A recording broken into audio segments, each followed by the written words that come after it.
Bonjour, nous sommes le vendredi 10 juillet 2026 et le sujet est OpenAI. OpenAI qui est derrière ChatGPT, sorti en novembre 2022, il y a presque 4 ans. Présente Jalapeno, sa première puce IA, intelligence artificielle conçue avec Broadcom. On en avait parlé l'année dernière. De plus en plus de sociétés, telles les GAFAM, conçoivent en partenariat leur propre APU, CPU pour une optimisation concernant les data centers IA.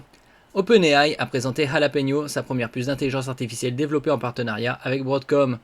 Contrairement aux GPU généralistes utilisés aujourd'hui dans la majorité des infrastructures IA, cette puce a été conçue spécifiquement pour l'inférence des grands modèles de langage, c'est-à-dire l'étape où l'intelligence artificielle génère des réponses aux utilisateurs.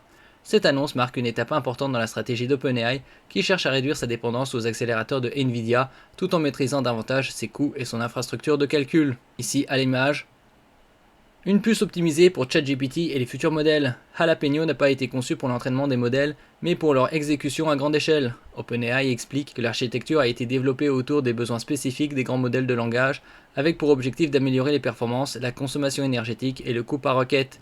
Selon Broadcom, les performances de la puce seraient comparables à celles des accélérateurs Blackwell de Nvidia ou des TPU de Google pour certaines charges d'inférence. Les premiers échantillons fonctionnent déjà dans les laboratoires d'OpenAI sur des modèles internes récents. N'oubliez pas de vous abonner pour plus de news sur le monde de la high-tech ainsi que les bons plans également sur mon Twitter et en description sous toutes mes vidéos. Vous pouvez les retrouver dans mes playlists et voir mes articles comme ici sur mon blog, tous les liens seront en description. N'oubliez pas de mettre un j'aime, un commentaire, de partager, de cliquer sur les liens en dessous de mes vidéos pour soutenir la chaîne. Une conception accélérée par l'intelligence artificielle. L'un des aspects les plus remarquables du projet est la vitesse de développement.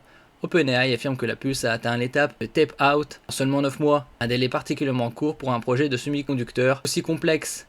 Une partie de cette accélération aurait été rendue possible grâce à l'utilisation des propres modèles d'OpenAI pour assister certaines étapes du développement. Cette approche illustre une tendance émergente dans l'industrie. Utiliser l'intelligence artificielle pour concevoir les infrastructures matérielles qui serviront ensuite à faire fonctionner les futures générations d'IA. Une stratégie de long terme face à Nvidia. Jalapeno n'est que le premier élément d'une feuille de route beaucoup plus ambitieuse. OpenAI et Broadcom travaillent déjà sur une plateforme de calcul multigénération destinée à soutenir la croissance future de ChatGPT, Codex et des autres services de l'entreprise. L'objectif n'est pas d'abandonner immédiatement les GPU Nvidia ou AMD, mais de compléter progressivement ces infrastructures avec des accélérateurs spécialisés capables d'offrir un meilleur rendement économique pour certaines tâches. Une bataille qui dépasse désormais le logiciel. Avec Jalapeno, OpenAI rejoint Google, Amazon, Microsoft et Meta, parmi les géants de l'intelligence artificielle développant leurs propres processeurs. Le secteur évolue rapidement vers un modèle où les entreprises contrôlent à la fois les modèles, les logiciels, les réseaux et désormais les puces qui exécutent l'intelligence artificielle. Cette intégration verticale pourrait devenir un avantage déterminant alors que la demande mondiale en puissance de calcul IA continue de croître plus vite que l'offre disponible. Merci pour votre écoute et à la prochaine.